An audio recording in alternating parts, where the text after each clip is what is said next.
বছর আমরা এই দিনে এখানে মিলিত হই, আন্দোলন সংগ্রামে শপথ গ্রহণ করি।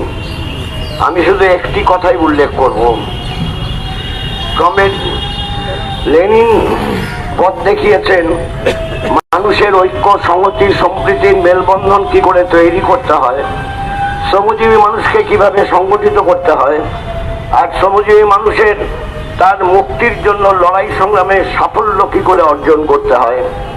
সেই সফল রুশ বিপ্লবের মধ্য দিয়ে তিনি তার স্বাক্ষর প্রতিষ্ঠা করেছেন। পরবর্তী সময়ে দেশকে গড়ে তোলার কাজে তিনি যে কর্মসূচি নিয়ে চলেছেন তা আজও পৃথিবীর গবেষকদের কাছে বিস্ময়ের বিষয়বস্তু।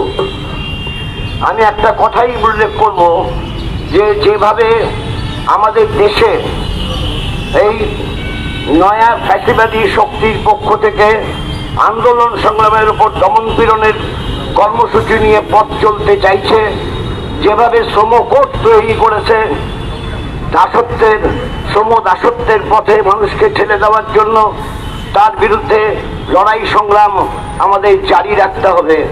ব্যাপক প্রচার সংগ্রামের মধ্য দিয়েই এর বিরুদ্ধে আগামী 20শে মে জাতীয় কনভেনশনের মধ্য দিয়ে সমস্ত শ্রমিক সংগঠন, সমস্ত কৃষক সংগঠন, ক্ষেতমজুর সংগঠন এবং বিভিন্ন কর্মচারী ফেডারেশন সমূহের ডাকে 20শে মে যে সর্বাত্মক জাতীয় ধর্মঘট আহ্বান করা হয়েছে তাকে সফল করতে এবং মানুষের মধ্যে বিরোধ বিভেদ তৈরি করার জন্য যে সাম্প্রদায়িক শক্তি আমাদের রাজ্যে এবং ভারতের বিভিন্ন প্রান্তে তারা যেসব আস্ফালন করছে তার বিরুদ্ধে আমাদের সোচ্চার হতে হবে এবং সাম্প্রদায়িক শক্তিকে পরাস্ত করে মানুষের সংগ্রামী ঐক্যকে দৃঢ় করার মধ্য দিয়েই আমরা আগামী 20শে মে এবং তার পরবর্তী সময় 20শে মের সর্বভারতীয় ধর্মঘট, পরবর্তী সময় মানুষের সংগ্রাম আন্দোলনকে এগিয়ে নিয়ে যেতে পারবো।